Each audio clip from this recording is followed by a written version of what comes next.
दोस्तों, हमारी पृथ्वी कई सारे अजीबोगरीब और रहस्यमय पक्षियों से भरी हुई है। दोस्तों, इस वीडियो में मैं आपको ऐसे ही एक रहस्यमय पक्षी के बारे में बताने वाला हूं, जो अपनी अजीब बनावट के लिए जाना जाता है।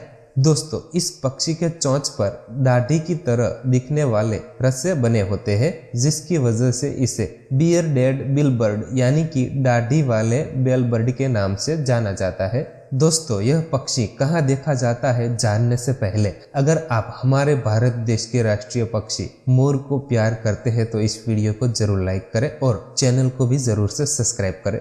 दोस्तों, यह बियरडेड बिलबर्ड नाम का पक्षी उत्तरी दक्षिण अमेरिका में पाया जाता है।